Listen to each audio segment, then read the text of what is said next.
but that wasn't the case here.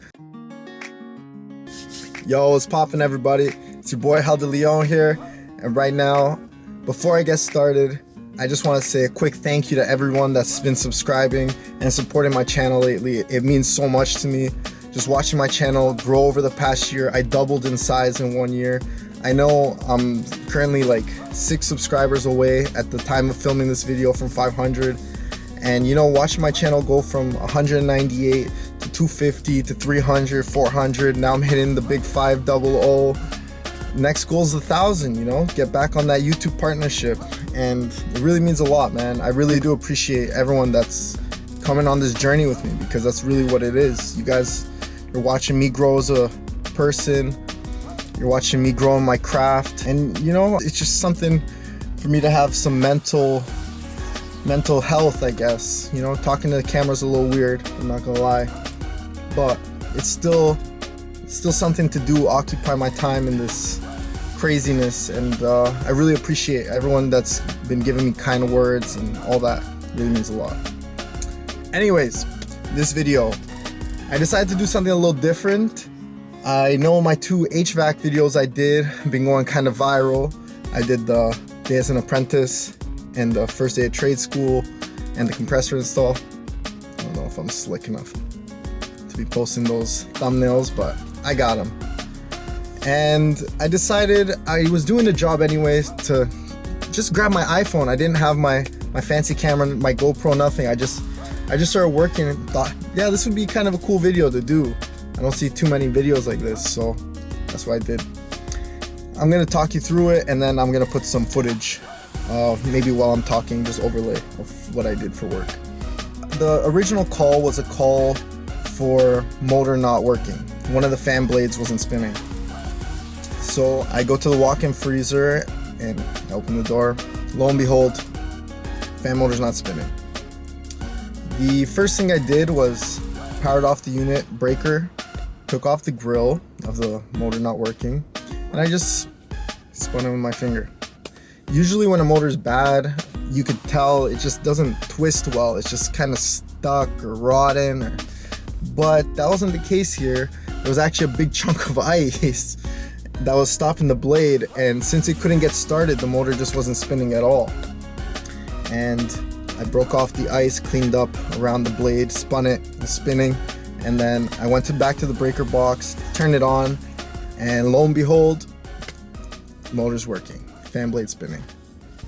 And I know what you guys are thinking, job done, easy, boom, boom, boom, minimum charge, go home. I could have done that, but that would have just led to another call next week, them complaining about the same situation. So I decided to solve the problem. Why is it freezing? I noticed the boxes were stacked up to the evaporator all the way to the bottom. They left maybe half an inch on a 5-blade evaporator. A huge evaporator, they have no airflow.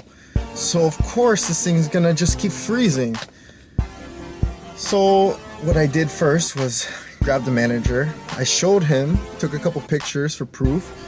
Look, you can't have the boxes stacked that high. You need to put them on other shelves, organize whatever you got to do. You know, it's not my facility, but I know 100% you can't do this. Other than that, we're gonna be best friends. You're gonna be paying me every week to come here and fix this freezer. So the guy understood. I moved the boxes. I did it myself because, you know, as a technician, sometimes you got to do it. This is a generation no one wants to do anything, so I just went out of my way. I did it. I moved the boxes. I don't know the exact, you know, placements, but I just moved it out of the way, kind of made it look clean. I took off the fan blade. I saw the evaporator coil on the inside is completely frozen, so I knew the same situation was going to be on the back.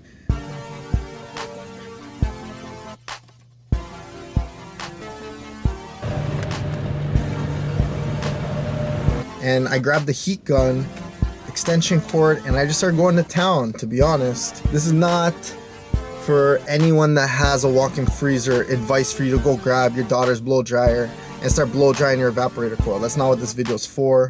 This is just me explaining what I did. This is troubleshooting. The reason I didn't just leave the freezer off for the whole weekend was because these guys have valuable goods in there. I can't just let all their stuff, their cakes, their whatever melt. The heat gun, just to speed up the whole process, melted all the ice. I was climbing like Spider-Man up in there, you know, climbing the ladder, hanging upside down, you know, weird positions, but I did what had to be done. I cleaned the fan blades. I made sure everything was working, and once I had it to a standard that I was proud of, I put everything back together, test fired the unit, turned on the breaker, everything was working. Motor was fine, actually. The motor, there was no problem with the motor. The problem was the airflow.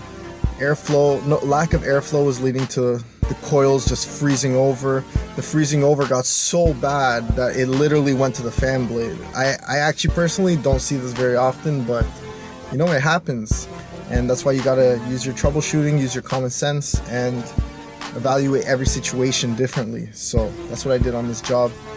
Once again, I just want to say thank you to everyone that's been supporting me. Road to 500. Once we hit that, we're on the road to 1,000, and I'll see you guys in the next one. Easy.